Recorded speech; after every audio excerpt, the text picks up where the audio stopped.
National Educational Television presents African Writers of Today, a series of programs surveying the literary scene in contemporary Africa.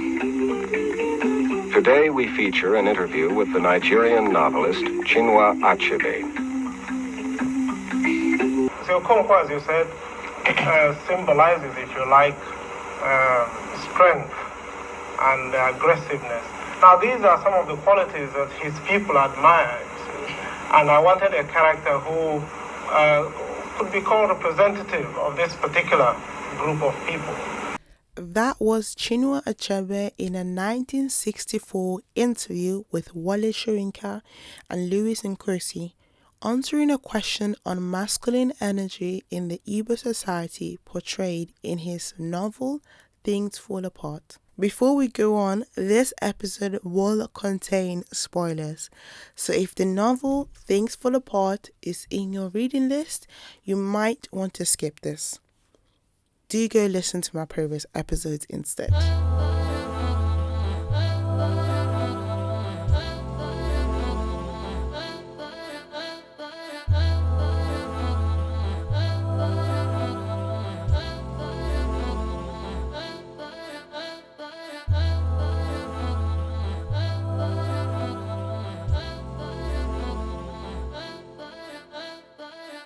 Hello and welcome back to Sòrò, sókè.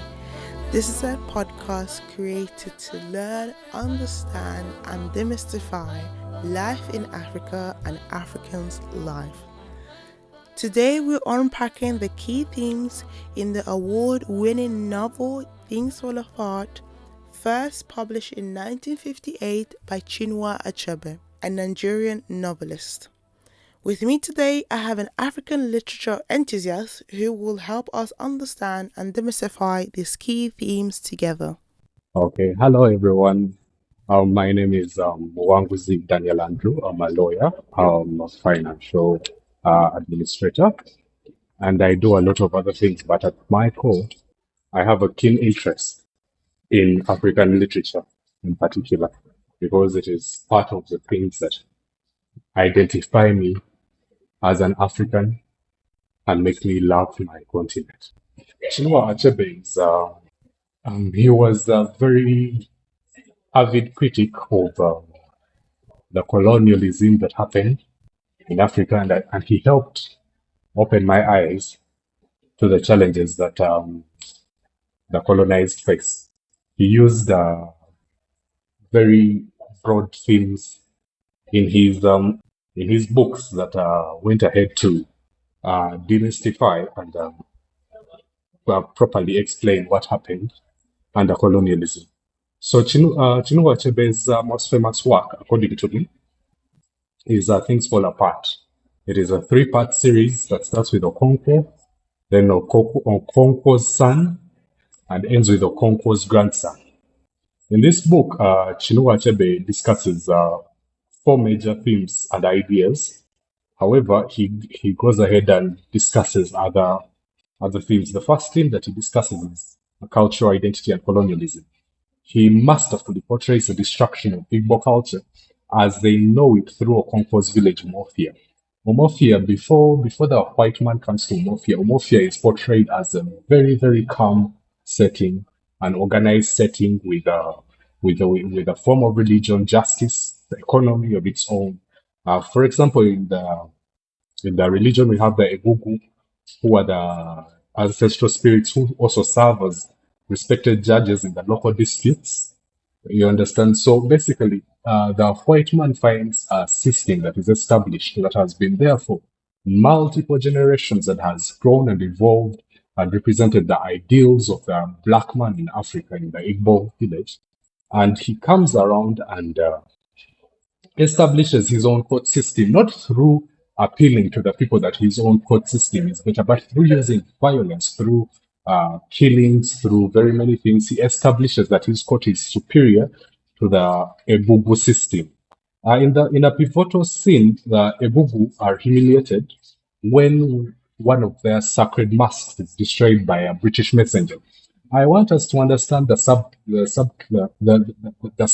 that Chinua Achebe uses to discuss his themes.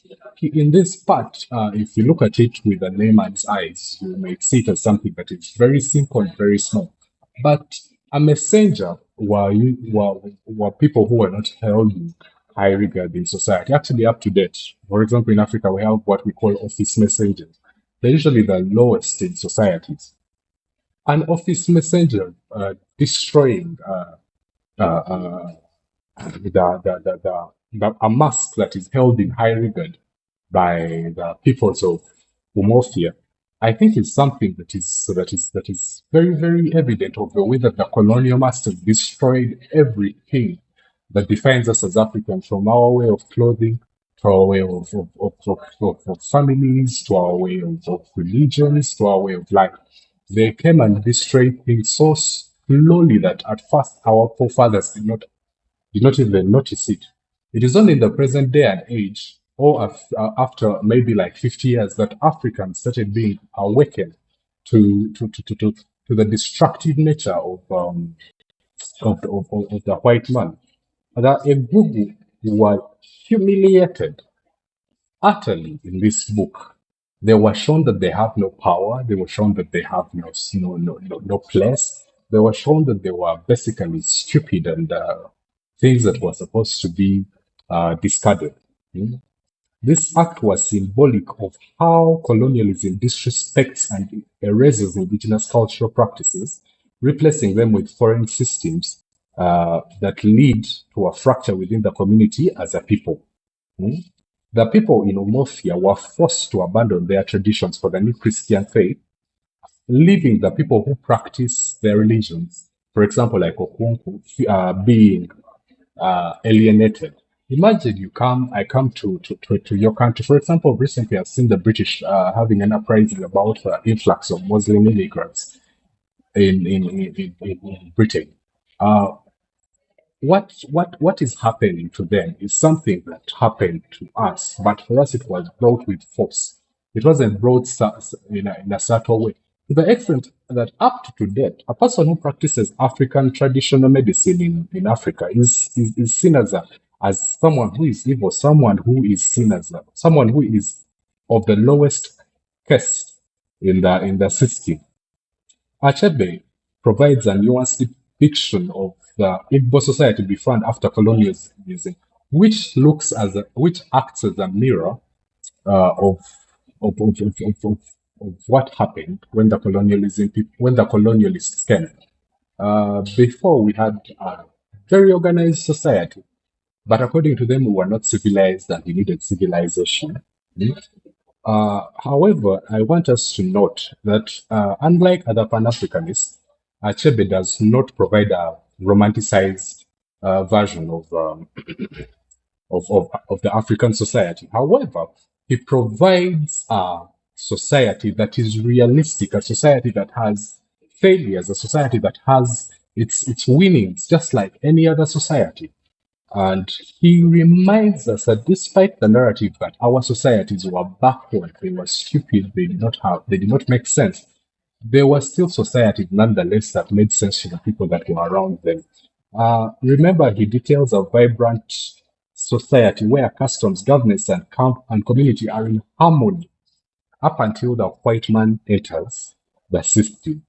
When the new systems of governance, religion, and education are introduced, the undermining of Igbo culture leads to the loss of identity, which goes ahead to highlight in the title of the book, Things Fall Apart, reflecting how colonialism destabilizes and continues to destabilize thriving communities and societies, which leads to confusion, conflict, and disintegration of everything that is known to the people of that society. So in the Mm. book, you've mentioned that unlike other Pan-African speakers, Chinua really focuses on the realities of the African culture, specifically Igbo culture. And you've mentioned that, when white colonialism comes, they ruin with their own ideologies. They ruin the harmony and of the cultured community. My question is Yes? actually from the book, we have seen that he narrates and details out a lot of A lot of A lot of it. violence, yes. There's a Yes. lot of violence, and a lot of the times is actually against the minorities of the community. So, for example, there is a tradition mentioned in the book when if a mother gives birth to twins, they are to be thrown away in this evil forest because the gods do not accept, and twins are seen as as an evil thing. And then when this Christian people came, the white man came, they quote unquote accepted this Christian twins, and they actually were one of the first people to accept their religion. So my point here is, and white religion comes, in this point Christianity comes and actually rights the quote unquote wrongs and accepts the minorities and the people that were the violence were propagated against. Is it still can we still say that they've disrupted the harmony even though there wasn't really harmony for these people? Okay. On that point, we have to understand that Chinua Achebe seeks not to romanticize African culture. He goes ahead to make sure that we completely understand the way that African culture was structured and how it was built and how it was understood by the people. Recall that the sacrifice of the twins was because of superstition and cosmology, and also the fear of divine punishment. By abandoning twins in the evil forest, the Igbo community seeks to prevent potential wrath from their deities. You understand? The European acceptance of twins was not an acceptance done from a good place. However, it was done to have a negative impact on the society of Umofia. The acceptance of what was rejected by the African society led to a divide amongst the people. Many marginalized or vulnerable people, such as mothers of the twins, or those who felt oppressed by the rigidity of the customs, were drawn to Christianity, and this broke apart families. Yes, we understand that the mistreatment of minorities was wrong, but this was not done to uphold the minorities, but rather to erase the traditional authority by opposing the Igbo customs and treating people who are otherwise seen as negative members of society as positive. It was not done from a place of positivity. It was done from a place of colonialism. When you look specifically at the way twins were handled in warfare, it was it was a belief the same way Christians believe that you should eat a representation of the body of Christ. The same way Muslims believe that you should pray 5 times a day. It may not be necessarily right, but it it still has people that it affects. You understand? So just because it affects people doesn't necessarily make it mean that you should undermine the authority of that tradition. This goes ahead to even show itself in our current world, the way, the place that we live in, whereby African governments are continuously funded, continuously uh, haunted by the neo-colonialists. You know what? Accept homosexuality, make it into law. Do this despite the acceptance of the African peoples that you know what homosexuality is not a norm and you should keep it to yourself. So the acceptance of minorities was not done from a positive point of view because there is no reason as why a white man who has been racist and has been treating people as slaves for time immemorial comes to a certain village and he starts saying, you know what, these people are good. We should keep them. What does he gain from doing that? We see him even to date. He only puts himself in places where he can gain. The colonizer only puts himself in a place where he can gain. He only stops an injustice where he can gain from the justice, the purported justice. But justice defined by a colonizer is not justice defined by an African. This is what Noah Achebe also tries to establish. That justice is different, and it is like a tree. It has branches stemming out in different ways, but it is all rooted in one thing: fairness and the fear of retribution. You understand? The twins, unfortunately, yes, they were being thrown in the evil forest. That is an accepted fact.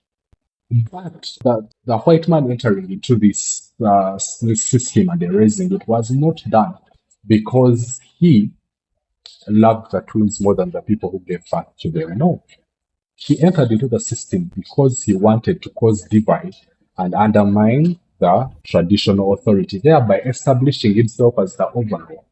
So, Just to actually conclude this, look at this point, which is, I've got a little quote that I wanted to read from the book actually, which says, "Does the white man understand our custom about land?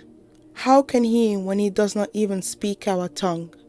But he says that our customs are bad, and our own brothers who have taken up his religion also say that our customs are bad. How do you think we can fight when our own brothers have turned against us? The white man is very clever. He came quietly and peacefully with his religion. We were amused at his foolishness and allowed him to stay. Now he has won our brothers, and our clan can no longer act like one. He has put a knife on the things that hold us together, and we have fallen apart." So that was quite a good part of the book, which kind conclusion, of highlights what you're yes, spoken about. exactly. So that marks the end of that theme. The second theme that we go to is a theme of masculinity and vulnerability among in this book. Recall, we have two types of men in this book. Things fall apart. The first type of man is the feminine man, who is Okonkwo's father. I've unfortunately forgotten his name. And also, then we have the masculine man, who is Okonkwo. Then we have the person who joins the two worlds, and this is Nwoye. And then we have Ikemefuna. Ikemefuna was the boy who was sacrificed by Okonkwo, who came from another village. Uh, Okonkwo's rigid definition of masculinity is a driving force throughout the novel. His hatred of weakness can be seen in how he treats his son Nwoye. Earlier on in the novel, Okonkwo is troubled by Nwoye's perceived laziness and softness, which he equates to his own father. I think his father was called Umoka, eh, who he viewed as a failure. The masculinity in African tradition pushes men to always supersede their parents. When your father is a teacher in African culture, you are pushed to be a professor.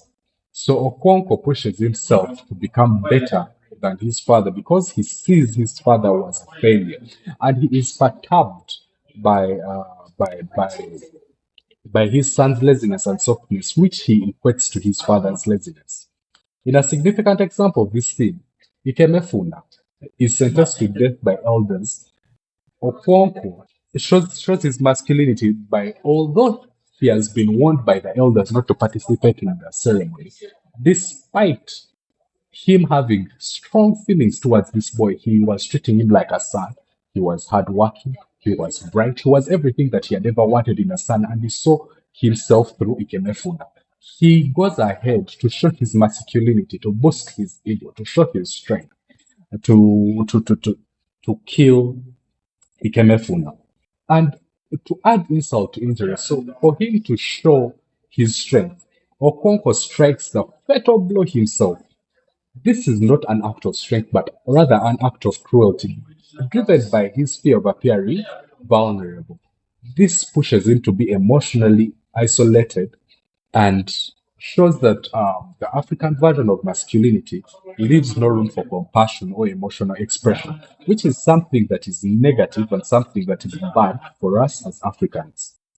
I think in his time, the strong men were those who did not bend, and I think this was a fault in the culture itself. Remember Okonkwo's obsession with power and control over his household and status in society is something negative. It leads him to reject any and all signs of vulnerability in himself, in others, in his parents. He does not want to associate himself with any forms of vulnerability. You understand? He despises people he sees as weak. For example, his father, whose sensitivity disgusts him. Okonkwo's rigid view of masculinity becomes his downfall as he's unable to adapt to express vulnerability, and this leads to his isolation. In this book, it shows us that despite the negativity of a white man and whatever he brings, we should try to be adaptable. We shouldn't try to live in the past, but rather be able to move on into the future so that we do not become isolated as Africans. You understand? Unfortunately, this is an idealistic view of the world. If you see today, we have the highest rates of brain drain in the world. We have the most corrupt leaders. We have the worst services in healthcare, education, transport. Everything of ours is in shambles because not because we failed to adapt, but we adapted to a system that was not designed for us, but rather a system that was designed for the white man. You understand? We abandoned our systems that were thriving and were making us live happier lives to chase frivolous things that are leading us into failure as a society. You understand? And I think this is where I disagree with him. Yes, yes, yes. I don't disagree on the masculinity part, but I disagree on the inability to adapt. If we had taken a slow pace to adaptation, I think we would be further on as a society. Any question? Yes, so just the kind of the main topic here we're talking about is the masculinity. Yeah. And you've mentioned that there's kind of like three main acts of quote unquote masculinity and violence which actually leads to Okonkwo's downfall. So do you think that in this book the theme of masculinity is shown to represent the the people in Africa and how we are actually very rigid on our own belief and see ourselves in one straight line? So for example, there's certain things that a man should do and there's certain things that a woman should do, and those two shall not cross paths. Do you think this portrayal of the black man or the African man has given us justice in this book? What I'm trying to say is that maybe what he's portrayed as being very rigid, do you think that led to his downfall and therefore the downfall of the African continent? Okay. So I want us to establish this. Okonkwo's representation of masculinity by Chinua Achebe is is not intended to be a blanket statement about all Africans, but rather a critique of how rigid gender expectations can negatively affect individuals and communities. Mm-hmm. Yes. So we cannot say that because of Okonkwo's representation of masculinity, the gender roles in African society have led to a downfall of it as a whole. However, he Okonkwo is used to show us the consequences of rigid masculinity. For example, in the family dynamics department, Okonkwo's refusal to show affection or allow vulnerability strains his relationships, especially with his children. He harshly criticizes his sons and pushes them away, and only pulls closer Ikemefuma, who he goes ahead to kill because of his rigid nature. Had he shown a form of affection towards Ikemefuna or Nwoye, he wouldn't have he wouldn't have gotten to where he got. He ultimately pushes Nwoye toward Christianity, a religion that embraces values of compassion and kindness. You understand? Okonkwo's strict adherence to masculine ideals always results in violence. He beats his wives. He beats his son. He kills Ikemefuna. He does so to avoid being weak. Chinua Achebe's intention was to show us that inflexibility in changing times will lead to us being downtrodden, while other villagers consider how to engage with the new colonial system and values. Okonkwo remains rigidly opposed to change. This inability to adapt leads in a changing world leads Okonkwo, the Okonkwos in us as Africans, to our downfall. Through Okonkwo's tragic end, Achebe critiques the dangers of an overly rigid understanding of masculinity. Yeah, sorry. Yes? So just on that, do you think his portrayal of Okonkwo is to Mm. show that we should be more adaptive to new laws, new customs, or is he saying that we shouldn't? Because either way, being adaptive and not being adaptive still leads to the downfall of your religion, your cultural, and your community. He does not say that we should blindly take on the new things that have been given to us. However, we are supposed to look at the good things that are in the other tradition that has been given to us, couple it with the good things that come from our traditions, and discard the bad things. This is what Achebe pushes for in all of his work. Hmm. Yeah, you understand? Because say I'm reading this from a Mm, new, I have no knowledge of and mm, of anything that's happened in the African continent with white mm, mm. colonization, right?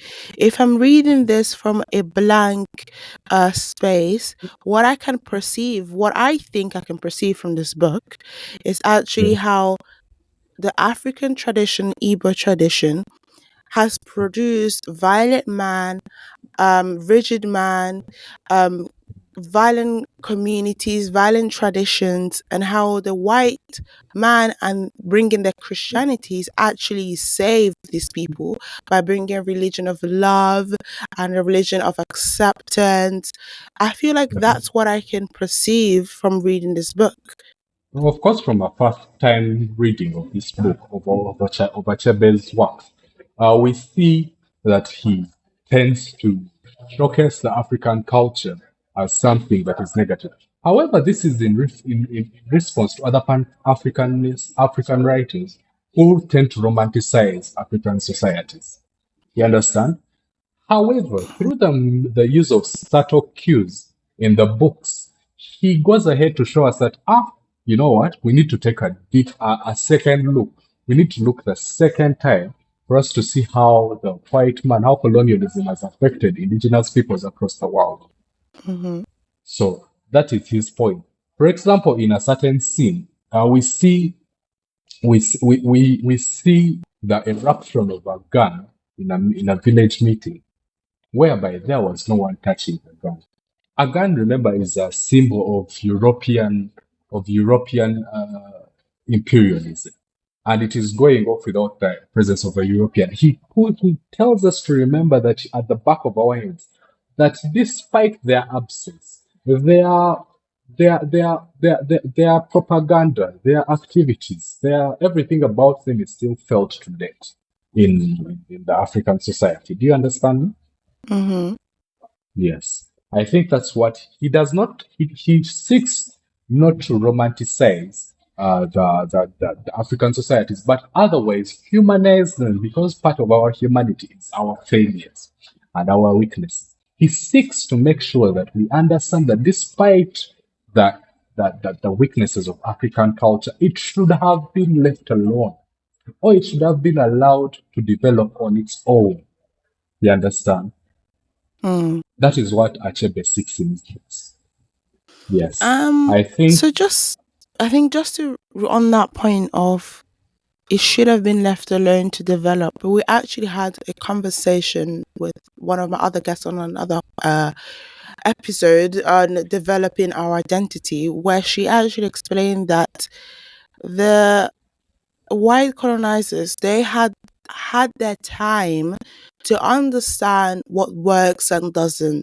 They've had their time to look to implement a certain law ruling, and they've looked at it and seen, okay, this doesn't work for us, and they've had their time to remove it, apply something else, and continuously work. It's a continuous work in progress.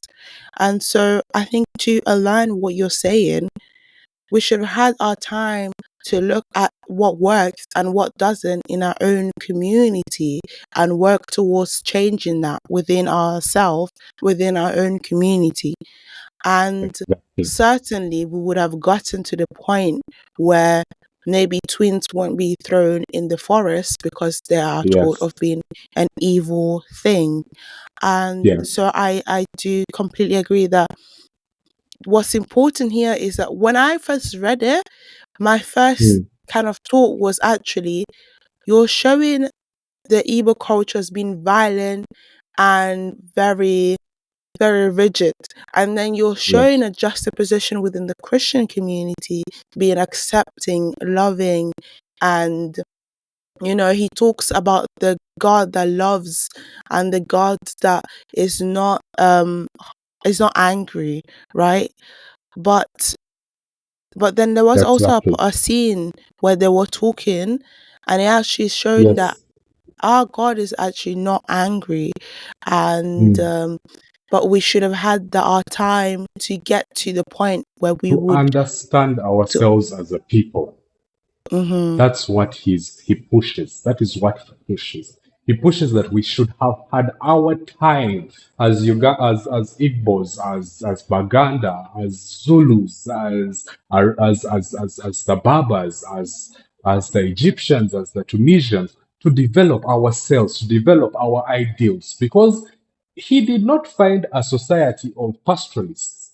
The white man did not find a society of pastoralists, did not find a society of every man for himself. There were governments in place, there were laws in place, there were taxation systems in place, there were education systems in place, there were architectural designs in place, there were townships, trade routes, things were in place. However, through the use of soft and subtle means, he managed to erode whatever one had been built up to that point. And Achebe argues that we should have been left alone. Or if they wanted to show us the goodness of their culture, they should have shown us the goodness of their culture and allowed us to pick out what we wanted, what made sense for us. You understand? Because honestly, if when you read the book, you see Okonkwo's son leans towards Christianity, and abandons the African traditional religion. You understand? If they had come and just shown us that, you know what, killing the twins is bad, but you know what? It's up to you to make the decision. Eventually, people would have woken up and been like, you know what? Killing twins is bad. And they would have chosen not to kill twins. You know, one of the main reasons as to why homosexuality is fought in Africa is not because of the portrayal that it is bad, but rather because of the of colonialism, uh, showcasing it as something that is bad. Homosexuality was something, and many other minority things were things that were accepted as part of the people in the community. But because of colonialism, it came and eroded every good part of what Africanism was, and being an African, and mainly focused and painted the African culture as something that is bad, completely bad. But just like all other cultures, dear listeners, we are just like any other culture. We have our strengths, we have our weaknesses, and that is what Chinua Achebe seeks to inform us through using our weaknesses and using subtle means of showing the great impact of the white man of the African continent in his books. Okay, thank you Yes. very much. Just You're lastly, do you welcome. have any books recommendation for the listener? Any last Oh, points? I really enjoyed the conversation so far. I hope we can have it again. So the books that I recommend that could enlighten you to explore such themes are A Grain of Wheat by Ngugi wa Thiong'o, which was set in Kenya's struggle for independence from British control. A Season of Migration by Taib Salih. This is a Sudanese novel that deals with the aftermath of colonialism and the cultural clashes between Africa and Europe. Anthills of the Savannah by Chinua Achebe, which focuses on post-colonial Africa. Those are the books. Then also you should look into Kamara Laye's books, The African Child, especially. It is now, if you think this was a non-romanticized view of Africa, Kamara Laye in The African Child attempts to romanticize the African culture alongside the French culture. However, he ends the book by quoting a very powerful statement that has shaped my identity as a person. Who are we, African men who consider ourselves French? And I would like to leave you there and your listeners. But The African Child by Kamara Laye is a beautiful read. Thank you so much for being here today. It's been a pleasure to have you, and you can definitely tell that you're very rich in African literature knowledge, and I really hope that the listener has enjoyed this conversation and can also partake in this conversation. Okay. Thank you so much. My deepest thanks goes to Muwanguzi Daniel, whose expertise and insight shaped this episode. You'll find the full list of books mentioned and interviews relied on in this episode in the description. Sòrò is an independent production brought to you by yours truly, Zaynob Sumon. Please do share, support, and leave a review. Thank you for following along. Until next time.